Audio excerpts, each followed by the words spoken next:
السلام عليكم ورحمة الله تعالى وبركاته. تحية الإخوان والأخوات المتتبعين والمتتبعات داخل وخارج أرض الوطن. السلام عليكم ورحمة الله تعالى وبركاته. إذا لنا عودة إن شاء الله عز وجل لتتبع إرشادات من تجارب يعني قائمة على الواقع، اللي جات من وراء تكوينات، يعني فورماسيون. يعني هذا الشيء راه ماشي من فراغ، ما كنقولوش هذا الشيء من فراغ. يعني تطبيق علمي محض، اللي هو ناتج من بعد واحد الدراسة، وتمت من بعد تجربة، والتجربة هي خير دليل. يعني الكلام دائما الدراسة، والكلام دائما كيبقى موضوع في واحد الجانب، لكن ملي كتكون تجربة يعني كيصبح العمل يعني مكتمل، وتيصبح في غاية الأهمية. ويعني حتى لا تعطات شي إرشادات أو يعني بعض الاستفسارات في هذا المجال، هذا المجال الفلاحي أو الصناعي أو غيره، يعني كيعطي الأكلة ديالو. إذا بعد واحد الغياب، واحد الفتور ديال واحد الفترة، لأسباب نعتذر، أعتذر الإخوان والأخوات جميعا.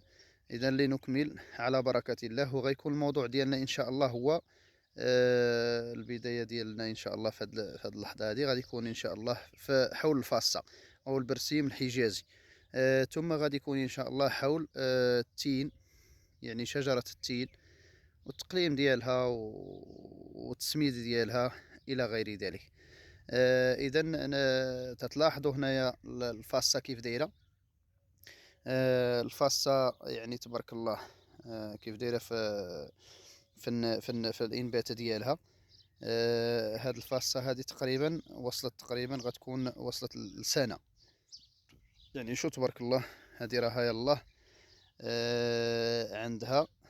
عندها تقريبا 20 يوم.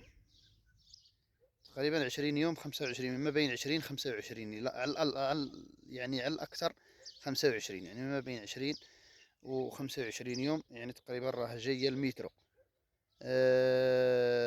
اذا هنا غادي نعطيكم مع واحد النبذه وجيزه، يعني على احياء الصله بيني وبينكم ان شاء الله عز وجل.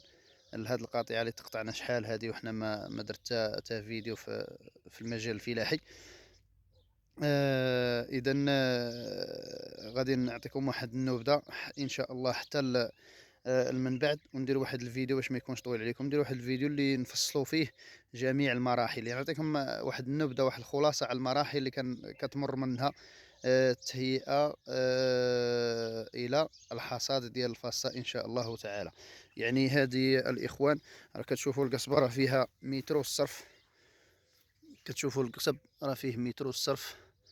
يعني هاد الفاصه هذه راها تقريبا تناهز، تعدات 80 سنتيم. كاين البعض اللي فيها اللي وصل المترو. المهم على ايين، ومازال تعطي ان شاء الله عز وجل. هنا باش ما نطولش عليكم، كتمر الزراعه ديال الفاصه، او الفاصه بصفه خاصه، كتمر بواحد المجموعه ديال المراحل اللي مهمه بزاف. الا بغينا نقولوا اننا نحيدوا من ديك الزراعه، او يعني ما نبقاوش نديروا ديك الزراعه العشوائيه وديك الفلاحه العشوائيه اللي كنقولوا راه كتجي الراسها وراها يعني سهله المنال وكذا والى اخره.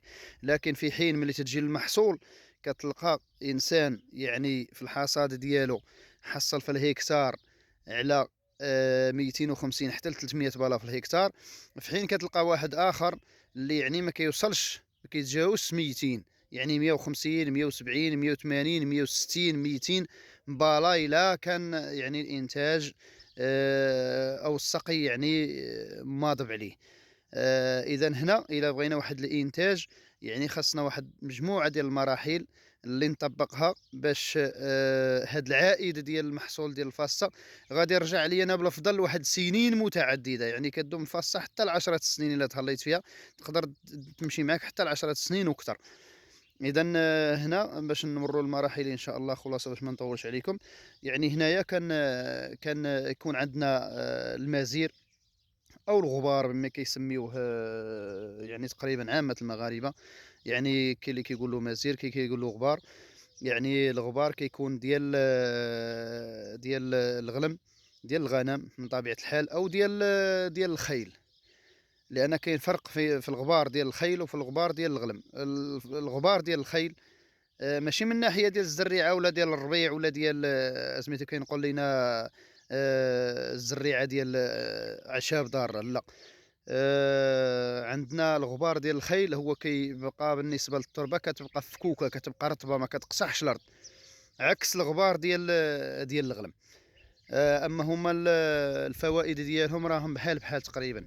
يعني كاين فرق فقط في التربة كتبقى مفتوحة، كتبقى محلولة الأرض بالغبار ديال الخيل على الغبار ديال الغنم. إذًا كيكون عندنا عنصر أساسي اللي هو الغبار بواحد الكمية مهمة. ثم تتجي من بعد الغبار، من بعد الزرع ديال الغبار على الأرض بواحد ل15 يوم كنقوموا بواحد الحرثة. كتجي واحد العملية ديال الحرث اللي هي كتكون عميقة. كتضرب بداك الغارق كما كيسميوه الغارق، أو كل واش كيسميه كل في المنطقة ديالو واش كيسميه، اللي كيضرب واحد 30 سنتيم تقريبا اللي كيقلب لينا الأرض. ثم كتجي من بعدها يعني كنقوموا بواحد التحليلة ديال الأرض. من بعد التحليلة ديال الأرض كنجيو باش نعرفوا ملي كنديروا التحاليل ديال الأرض الإخوان. هاد البلاصة هادي كانت فيها بطاطا. البلاصة هادي كانت فيها بطاطا راها دازت في الحقيقة، كان علينا نديرو عليها فيديو، ولكن إن شاء الله مرة أخرى. كما قلت لكم هنا كنديروا التحليل ديال الأرض. تديروا تحليل ديال الأرض باش نعرفوا النوع ديال السماد اللي خاصنا، يعني اشنو اللي عندنا في الأرض واشنو الخصائص اللي عندنا واللي خاصنا نعملوا به، يعني باش ما نزيدوش حوايج. لان السماد الا بقينا غير تنزيدو مثلا تيكون عندنا مثلا الفوسفات وكنزيدو عاود الفوسفات عليه، يعني راه كينتج عليه حوايج اخرين، كينقصوا لنا حوايج اخرين. يعني راه كاينين مواد اخرى في الارض اللي كتخدم العكس ملي كتصبح مضوبله لينا الاسمده، يعني كتقدر ترفع يولي عندنا التربه قاعديه اللي تاني خاصنا عاود تاني نخدموا عليها باش نهبطوها تاني باش تكون عندنا في البي اش ديال 6.5 حتى ل7. يعني الارض المزيانه المخيره اللي كتخدم مزيان 100% هي تكون البي اش ديالها 6.5 حتى ل7. اذا هنايا كما قلت باش نعرفوا الاسمده وحتى الأسمدة في خلال شهور من بعد عملية الزرع كنعرفوا الأسمدة اشنو هو اللي نستعملو. غنعطيكم إن شاء الله عز وجل الأسمدة اللي كنستعملو خلال الشهور ديال السنة، يعني كل واحد المدة واحد الفترة زمنية. يعني كتكون عندنا الفصل ديال الشتاء، كاين عندنا فصل ديال الربيع، كاين عندنا فصل ديال الصيف، كاين عندنا فصل ديال الخريف. يعني كل شهور واشنو خاصك تعطي الفاصة بالنسبة للأسمدة، لا من الأسمدة ديال الرش ولا الأسمدة ديال يعني اللي كتزرع في الأرض. إذا هنا كاين نعرفوا بعدا في عملية الزرع شحال غيخصنا ديال البذور في الهكتار، لأن بزاف ديال الناس غالطين. كيقول لك غادي نزرع 20، غادي نزرع 40 كيلو، غير 30 كيلو كافيه، غير 50 كيلو كافيه، غير وتيبغي ينافس الفلاحه الكبار. كيقول لك علاش هذاك مثلا وصلت 300 باله او 250 باله في الهكتار وانا وصلت غير 160 ولا 150 ولا 180 ولا 200 باله، لان الاغلبيه ما كتفوتش 200 باله في الهكتار. وكنصح الاخوان باش ما يبقاوش يشريو الزريعه ديال استراليا او يشريو الزريعه ديال ديال الامريكان وديال امريكا. لان الساق ديالها كيكون غليظ والانبات ديالها كيكون معطل. دابا شوف هاد الزريعه هادي، هاد الزريعه راها ديال البلاد من اللاليه. الساق عندها رقيق، هانتوما الساق عندها رقيق نيلو، وتبارك الله 20 يوم الا بغات تحشى كتحشى ومنوره. هانتوما دابا راها دايره حتى الزريعه. هانت دابا راها دايره حتى الزريعه. واش الفاصه اللي عندها 20 يوم 25 يوم ودايره حتى الزريعه دارتها، يعني ومنوره، راه كامله منوره وتبارك الله. شوف كيف دايره في خضوريه وسميتو، يعني النشاط والحيويه. ما شاء الله. اذا قلت هنايا الزريعه البلديه، الزريعه ديال بني ملال. كاين عندي اخوان اللي هما يعني توقات اللي شريناها عليهم، فانا شريتها عليهم ودرت عليهم تكوين فورماسيون. الله يجازيهم بخير. يعني عطى هاد التكوين هذا عطى الاكله ديالو. ومن عادتي انا كنشارك اي حاجه مع الاخوان والاخوات ديولي المتتبعين والمتتبعات ديولي. يعني ما كنبخلوش من المعلومه، ما كنبخلش بالمعلومه على اي واحد، يعني باش يعم هذا الخير هذا على الشباب، يعني يعود عليه بالفضل ان شاء الله عز وجل. وكتعرفوا خصوص هاد السنوات العجاف اللي فيها الجفاف وتصابت يعني جميع المواد بالغلاء، لا من علف، لا من فصال، لا من ماشيه، لا من يعني كل شيء غلا. غلا اللحم، غلات الماشيه، غلا الحولي، غلات الحوليه، غلا اللحم عند الجزار، غلا. يعني هذا الشيء ناتج علاش؟ لان حتى الفرشه راها الاخوان راها نضبط. حتى الفرشه عندنا راه تقريبا الدراسه اللي كاينه درك في المغرب كامل تقريبا راه هبطات الفرشه من 100 متر حتى ل 300 متر. ضربات الفرشه يعني تقريبا بشي 300 متر اللي مشات. اذا فما يكونش الامر يعني بالهين على الكثير، يعني كيحسب ان راه الماء باقي يعني سهل المنال. يعني البير اصبح يعني عنده واحد التكلفه اللي هي نطلبوا الله تعالى يرجع المياه المجاريها كما كيقولوا. امين يا رب العالمين. اذا قلنا وصلنا للعمليه ديال الزرع.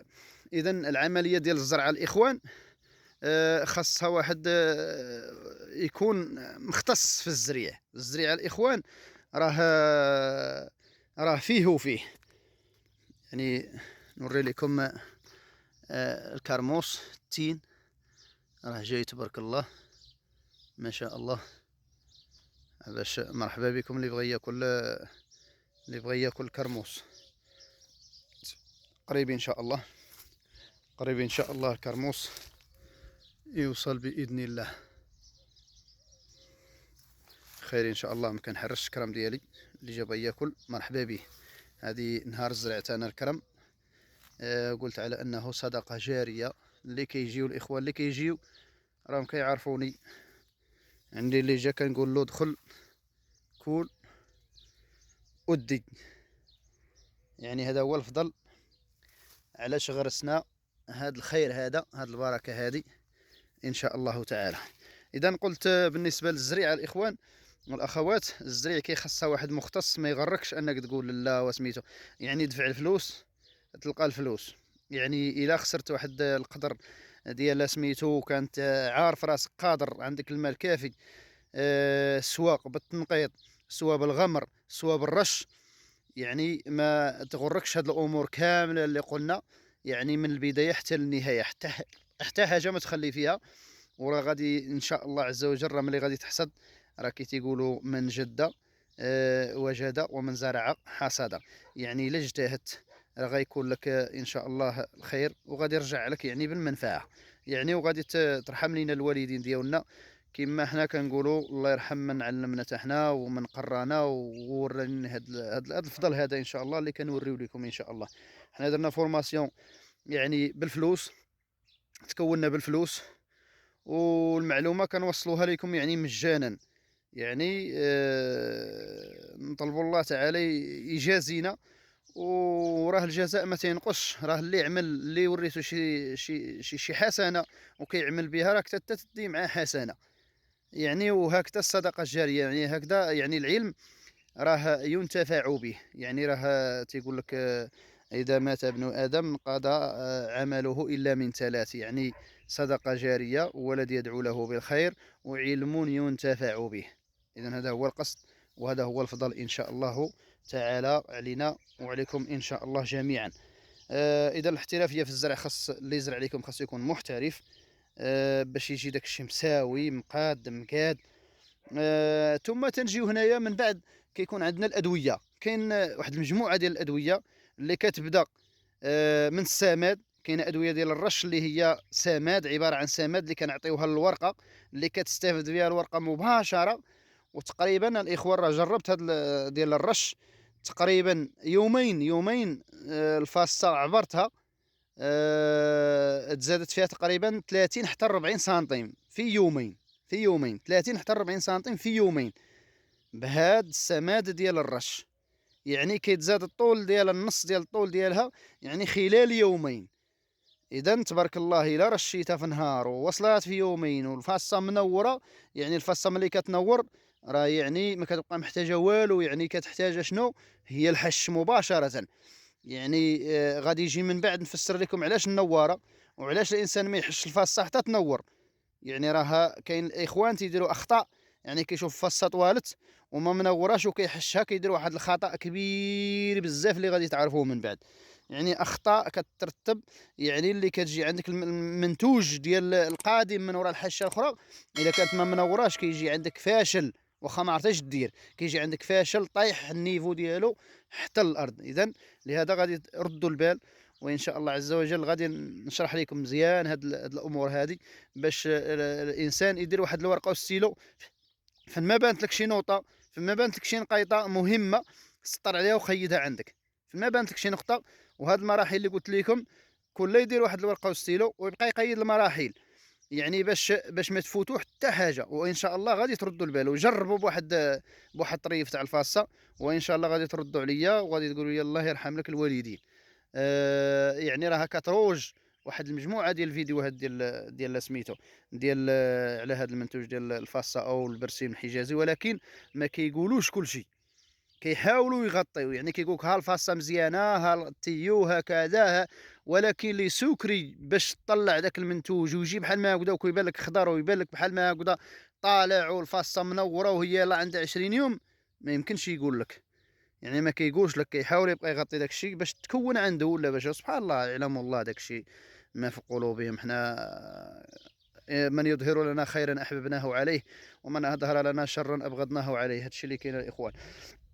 اذا قلنا بالنسبه للادويه، كاين الادويه ديال الرش، كاينه فيها ديال الادويه ديال السماد، وكاين فيها ادويه اللي هي ديال محاربه الحشرات، وكاين ادويه اللي هي ديال محاربه الاعشاب الضاره اللي ما كتخصوش لينا الفاصه، وكاين ادويه اللي هي كنداوموا عليها وعندها وقيتات ديالها اللي ما ترباش لك الدوده في الفاصه نهائيا. كتبقى مهني وتنعس مرتاح، ما تجيش الدوده عندك الفاصه، لان الدوده راه كتربى عبر مراحل، ودوك المراحل اللي كتربى فيهم الدوده يعني كيصعب عليك انت المحاربه ديالهم في واحد الوقت وجيز. يعني واخا انت تداوي راه كيعقب البيض يخرج من بعد من اللي كداوي. المداويه راه تقريبا ما كتفوتش ديك 10 سوايع 12 ساعه حتى 24 ساعه. يعني كيكون الدواء مشى وكيعقب يفقس ثاني البيض، وكتعقب تستمر وما كتفيق انت باش تداوي على سيمانه ولا على 15 يوم ولا على 20 يوم حتى تتلقى غزوه عندك في الفدان ديالك في الفاصه ديالك. اذا هنا نعطيكم ان شاء الله عز وجل مراحل ديال المداويه اللي تبعها ان شاء الله يكون الخير. انا بعد السنه الماضيه فاش زرعت الفاصه يعني كما درنا في التكوين، كما يعني تعلمنا في التكوين، يعني تبعت المراحل يعني ما شاء الله. يعني ما تتصيبهاش. دابا راه شوفوا دابا الفاصه كيف دايره، شوفوا الورقه كيف دايره. ممنوع ممنوع تلقى الفاصة فيها شي حاجة. ممنوع. شوف انتم ما كتلقاش شي ورقة يعني تتقول مضروبة ولا شي سميتو. هذه مداوية تقريبا جاية ل10 ايام باش داوات، جاية ل10 ايام. إذًا هنا كتجي من بعد ديال العملية ديال المداواة ومحاربة الأعشاب ومحاربة الديدان والرش ديال السماد، كيجي من بعد الحصاد، ومن بعد الحصاد كيجي العملية ديال البيع، أو العملية ديال التخزين. يعني اللي محتاج الفاصة راه كيشدها كيعلفها هو، إلا كانت عندو كسيبة.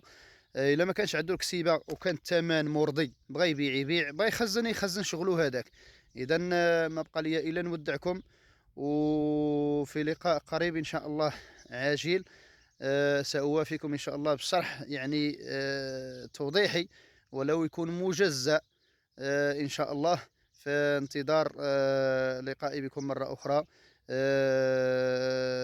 استودعكم الله الذي لا تضيع ودائعه، والسلام عليكم ورحمة الله تعالى وبركاته.